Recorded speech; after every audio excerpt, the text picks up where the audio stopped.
Hello. Hi. It's Meet the Biz time. Oh, And good. yes, we have a special guest today, Janet Gallin. Thank you, darling. Oh, Oh it's just my, the two of us clapping for each other. Okay. I love it. Oh my God, love letters live. Yes. Yes.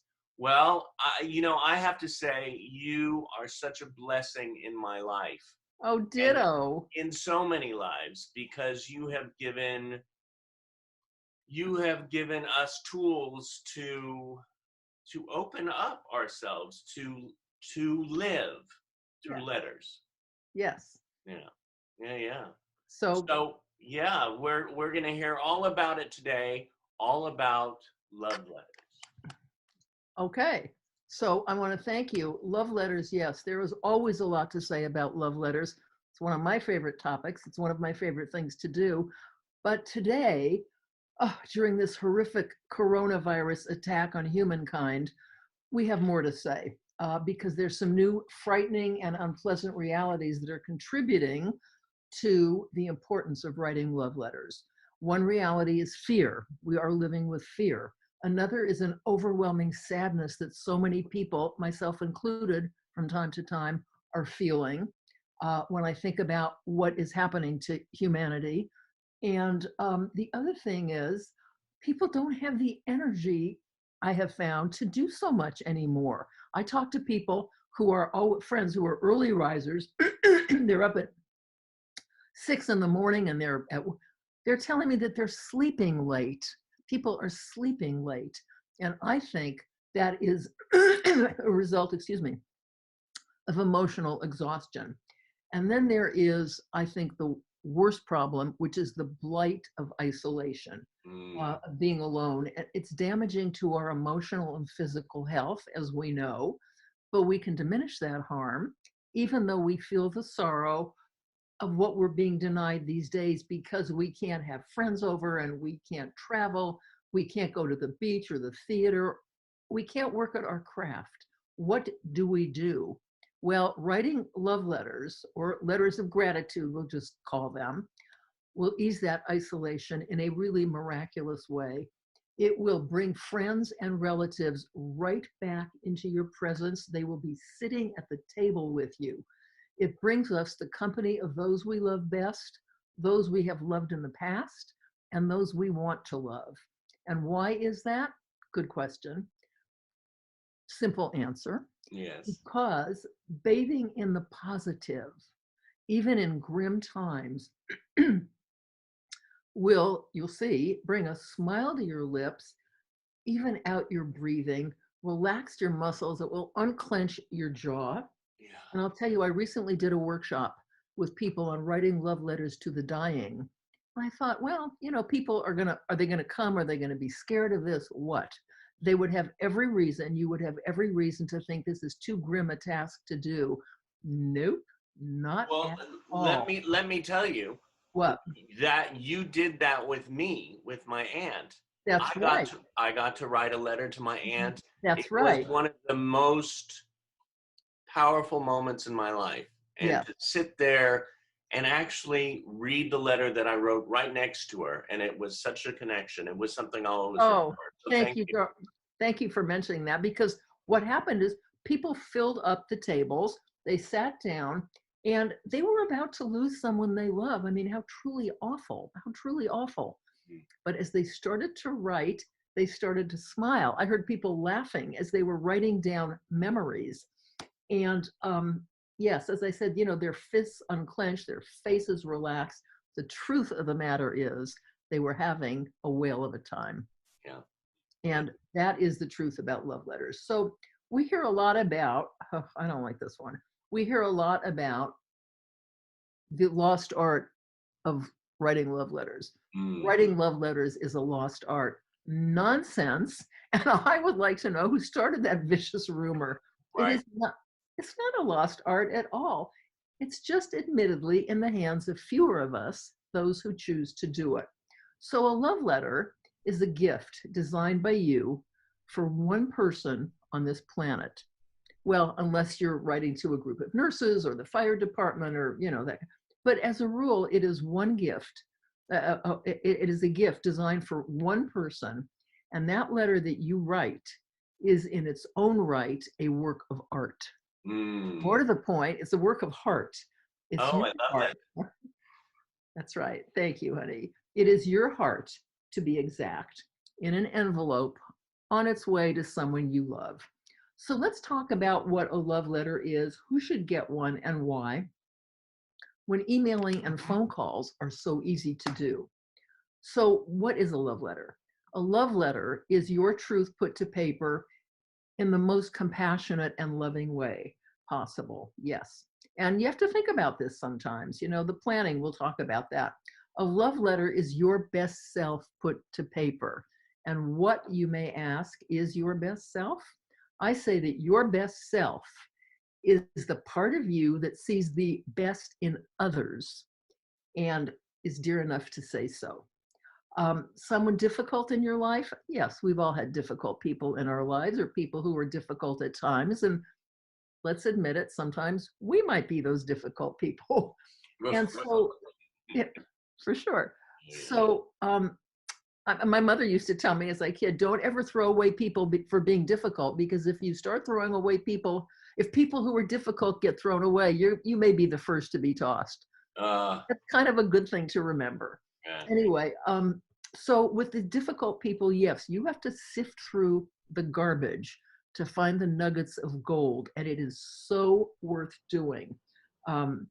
Yes, it's very healing to send love to someone who's been very difficult. It's a very powerful thing to do. It puts you in charge. And let's face it, in this time of uncertainty, and when we're feeling a little not a little victimized, we are being victimized by this virus, it's wonderful to have something you can actually be in charge of, where you are the boss. So yes, you have the power to make people feel worthwhile and loved forever.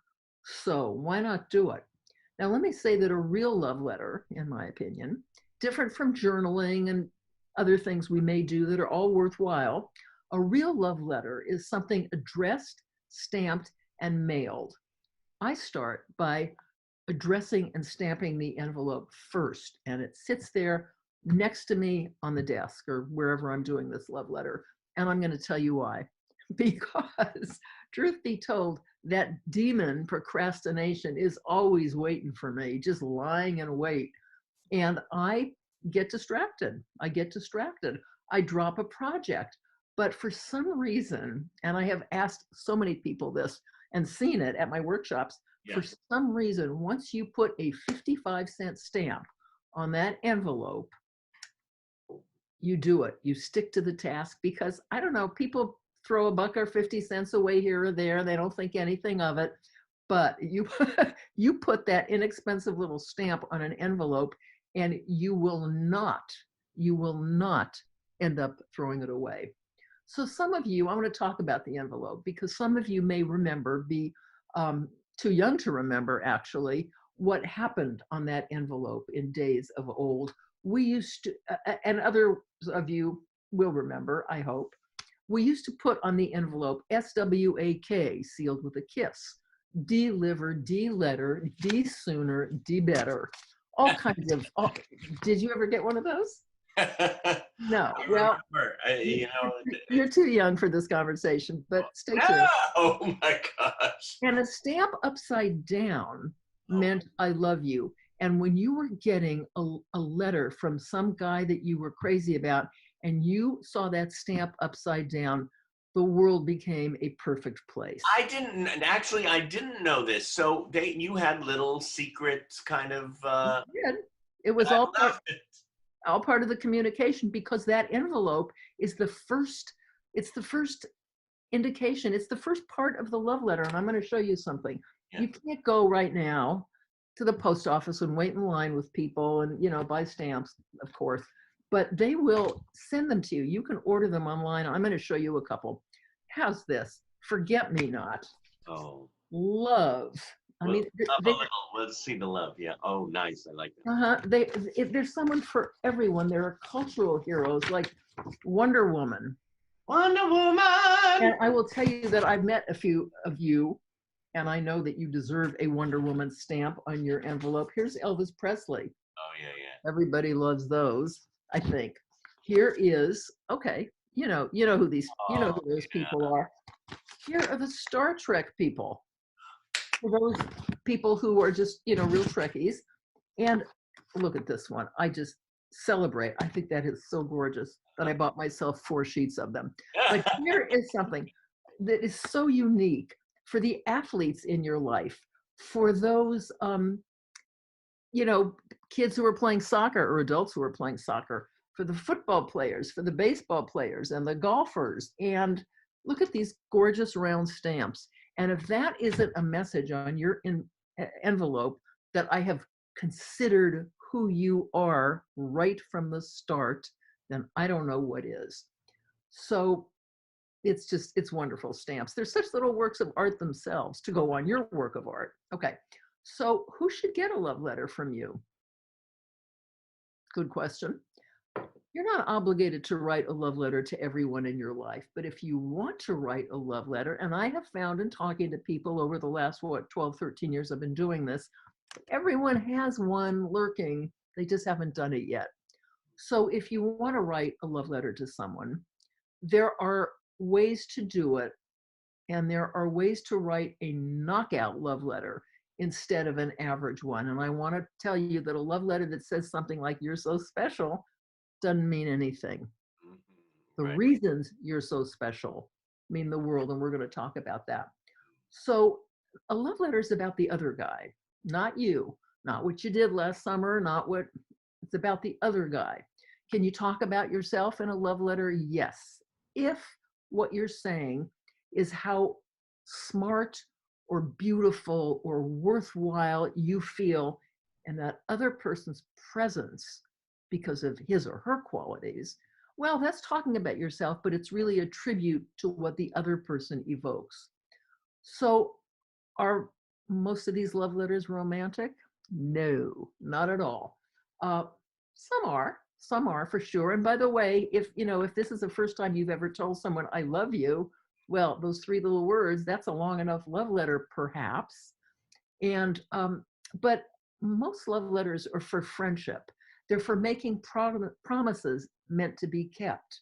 This is a wonderful thing, but I will tell you, I will warn you to be careful about what you promise. You don't ever want to promise more than you can deliver, and you have to think about this because this thing is dated and signed by you, and I believe that has the full force of a legal contract. Whenever I send a letter on the back, like a birthday card, Uh-huh. I write Z in quotes because it's the initial of my last name, and Yeah. after that I write the year. Oh, good. Okay. I always do that on That's wonderful. my own So signature stamp. so it's your unique signature, and it is the date, and dating a letter is so important because in the future, 20 years down the line, you may pick this up and you want to know, oh, when was it that I told this person such and such? When was it? When was it that I told this person that I would pledge my undying love forever? And of course, now I look at this and I think, what was I thinking? Was I insane? But your love letters are your truth, even though you don't feel the same now. It is your truth about how you felt at the time, and this will be so instructive to you as you go through life. I'm not supposed to touch my face. Okay. Um, Well, what's so good now too, especially, this is a perfect time to start writing letters to people because yeah, in the future they'll look at them. You might even be there and you'll see it somewhere, and it's wonderful. yes, yes, and writing them now that we have, we're home, we're in isolation, we have time. It's not like we have to be somewhere else, and in fact, we are prohibited from being somewhere else. So this is a really good time. So do you need to have a heart full of unadulterated love? No, you don't. You can feel ambivalent, angry, distressed, disappointed, but you still may want to write a love letter to someone, excuse me, to forgive, or just for the joy of concentrating on what was good about that person. And I will tell you how good that feels because I've done it. And the other thing is, you have to, I know you know this, when you have someone else on the hook, you're on that same hook. There's no getting around that. So why not let you both off the hook with the same stroke of the pen, so to speak? Love letters are for inviting someone into your life. They are for bringing someone old, an old acquaintance, back into your life. And they are thank you for anything at all. And today, again, you know, when we don't have to be somewhere else, we have lots of time to think about gratitude and blessings and put those into thank you letters. So I'm doing a lot of those, and I'm not doing them, you know, for the small things like a gift or a dinner party, because I allow myself the pleasure of doing that right away. But I'm writing longer letters to people for more general thank yous. I am writing appreciation to my doctor, to United Airlines. I'm going to write one to Amazon and to the post office. Those people are exceptional. To Google, and to friends who've contributed some of my best memories, and to parents who have passed down wisdoms that are holding me in good stead, in particular now during this coronavirus. My mother told me years ago, we were at the market, you know, those plastic bags that are so hard to open.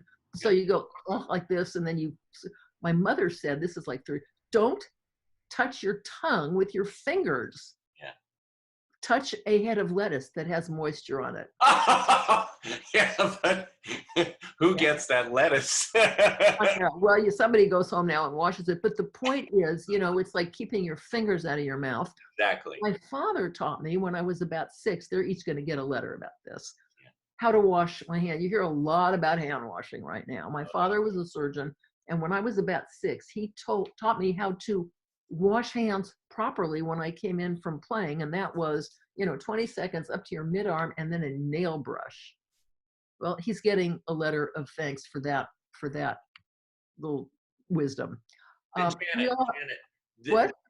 this is so amazing. We could do this for an hour. We have about a minute left. Okay, well then I'm going to tell you that you can be specific. Put down what was beautiful. I remember that blue dress you wore. I wished I had one. But the thing that I want to say right now, 2 things. Okay, in closing, you can write one to yourself, and you should. Plan first. I'm going to send you a questionnaire. And I want to say that handwriting is the best. Why not a phone call? Because you can't reread one. Who will benefit from these letters? You will, and generations down the line. And I will tell you that writing a letter is not a one-time shot. It's a way of life. You can write to everyone you want over time. Remember that gratitude taken to the grave serves no one. Gratitude and love expressed and sent to where it belongs serves everyone. This letter is your own history and your own handwriting. And when people generations later will find these letters you're writing today, they'll know something about how you lived your life during this period of the plague, how despite loneliness and fear and death surrounding us, you were able to focus on the blessings and send them to those that you love. So thank you for letting me talk about this. Wishing you a good time with your letters. Oh, I love it. Yes. Well, we're going to be writing letters. I'm going to try to, do you write one like once a day, or how do you? You know, I usually find myself wanting to say something to somebody once a day. And now I'm writing probably 3 a day because I've got all day, and you know how wordy I can be. And I have a lot I want to say to people. Yes. I love it. And if you go to your post office box, you'll get yours. Oh, I'm planning to. Okay. Go in, but I'm staying in the house. I'm being good. I know. Everybody stay safe. Thank you, See. darling. Oh my God, yes. Let me, there we are. Thank you so much. And thank you, Janet Gallin. And we've got to do this again because I love visiting with you. I'd love to. There's section 2 of this class. Okay. We'll have to do that. So. Okay. All righty. Well, thank you. Good for me to visit you. Janet Gallin. Love. Talk to you later. Bye.